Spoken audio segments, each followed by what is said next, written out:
かりと凍っています。ここで一回しっかりと混ぜてもらうといいですね。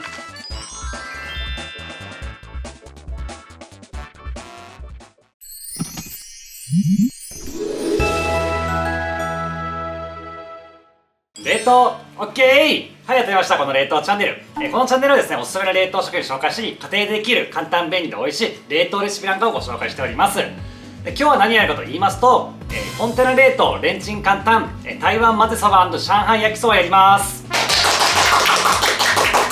コンテナ冷凍ということで、この、コンテナですね、これがですね本当に使い勝手も良くてですね便利なんですけども、冷凍保存ができて、しかも電子レンジ調理もできて、そしてこれ自体がお皿になるっていうことで、冷凍ストックするにはすごく便利なアイテムなんですね。で以前にも動画でいろいろ紹介もしたんですけども、今回はですねこれを使った台湾混ぜそばと上海焼きそばのレシピをご紹介したいと思います。麺の主食になりますので、これを食べたい時にチンをして食べればですね、お腹もいっぱいになりますし満足感もあるということでおすすめのレシピなのでぜひご覧いただければと思います。で今回はこのコンテナ使いたいと思います。でこちらはですね正方形の 700ml のコンテナですね。でこれが結構ちょうどいい大きさなので今回これを使おうと思います。で今回使うのはこの、マルちゃんの焼きそばですね。で 150g が、3パック入ってるタイプなんで、これ使おうと思います。でも今回はこの焼きそばは使いませんけども、ソースの素ですね、これ使わないんで、これはまた別に使ってもらえればと。でこの麺の方ですね、これを使いたいと思います。でこの焼きそばを、ここに入れたいと思います。で入れる時にですね、ちょっと揉んで、ほぐしてあげるといいですね。でこの後、冷凍して、その後電子レンジチンする時にあんまり固まってしまうと、加熱ムラが起きて、解凍がしにくくなりますので、この時点でほぐしてあげるといいですね。であとはこの中に入れてからもほぐしますので、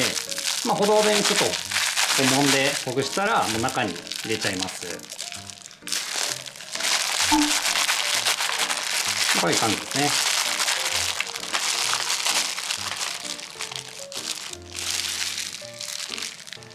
今からは、台湾混ぜそばをまず作りたいと思いますので、まずこれ麺自体にちょっと味付けもしておきます。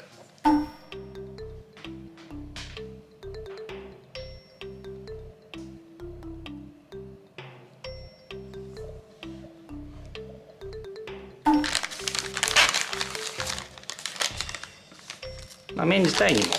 も味付けベースの味付けつけとくわけですね。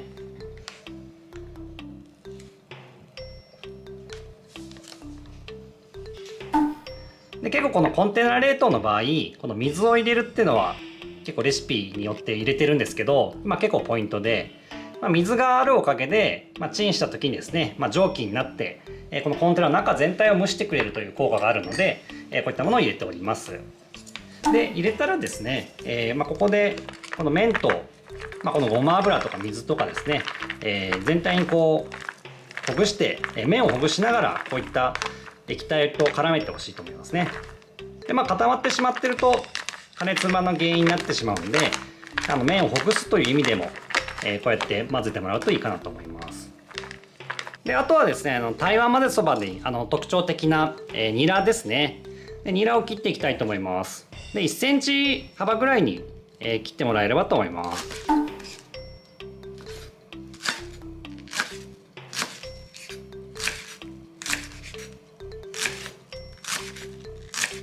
結構台湾混ぜそばこうやってニラの風味が生きてるんで、これも切ってですねトッピングをしたいと思います。台湾混ぜそばなので肉味噌を作りたいと思います。合いびきとかでも大丈夫ですけども、今回はこの豚ひき肉を 100g 使います。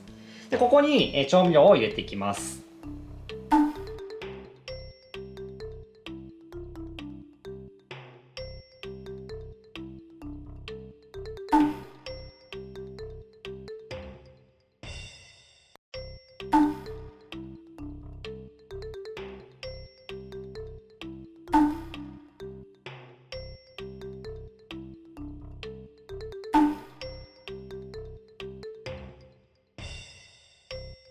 で調味料を入れましたら、これをしっかりと混ぜ合わせます。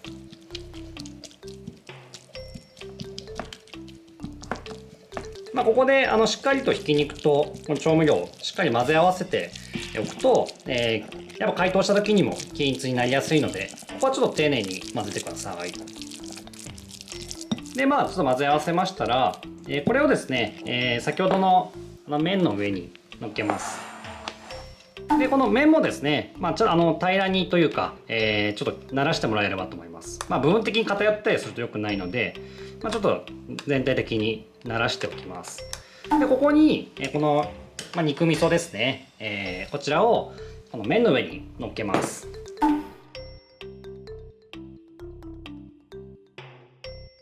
で乗っけたらですね、これもちょっと平らに、ちょっと慣らしてほしいですね。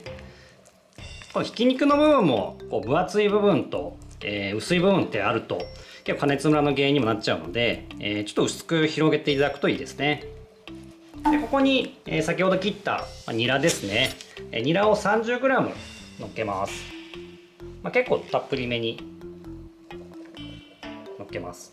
このニラの結構風味がですね、結構この台湾焼きそば、台湾混ぜそばですねポイントにもなってるんで、がっつりと 30g 入れます。でここに、この煮干しの粉、いりこですね、いりこを入れます。台湾混ぜそばで結構これも特徴的なので、これを、小さじ2入れます。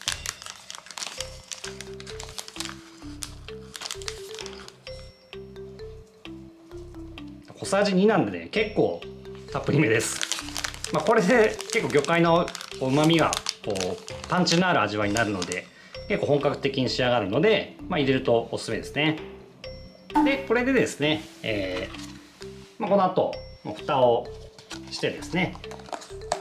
この、四隅をしっかりと閉めて、でこの状態で冷凍します。ということですね、こちら冷凍できました。この状態で冷凍ストックしてあるという感じですね。で中はですね、こんな感じになっています。こちら台湾混ぜそばですね。しっかりと凍っています。実際食べたい時は、電子レンジチンするだけで主食が楽しめますので、やっぱおすすめかなと思いますね。でこれ電子レンジでチンする時は、このままチンするとですね、蓋が閉まってるんで中で出た蒸気がですね結構溜まってどっかで爆発してしまう恐れがあるんですね。ですので必ずこれ蓋は外して、でただこのままチンするんじゃなくてですね、実はこの蓋をこう斜めにちょっとずらしてですね、この状態でチンしてほしいんですね。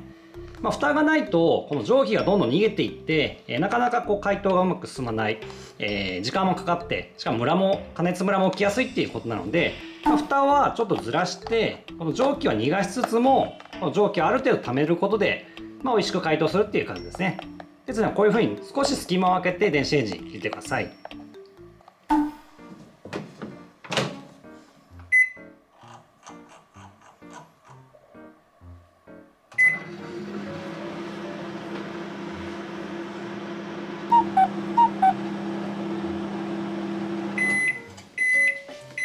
はい、出来上がりました。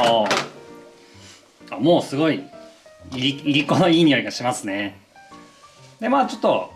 熱くなってるんで、気をつけて、ください。でちょっとこの端っこを持っていただくか、もしくはちょっと冷めてから、持っていただいてもいいかなと思いますね。で蓋を取るとこんな感じですね。めちゃくちゃ美味しそうですね。これ電子レンジチンした後はですね、ポイントとしては、すぐにかき混ぜるということですね。やっぱ電子レンジ直後っていうのはすごく加熱ムラがあるので、ここでしっかり混ぜないと、部分的に味が濃くなりすぎたりですね、麺とかお肉が固まってしまうってこともありますので、ここで一回しっかりと混ぜてもらうといいですね。すごい香りがやっぱいいですね。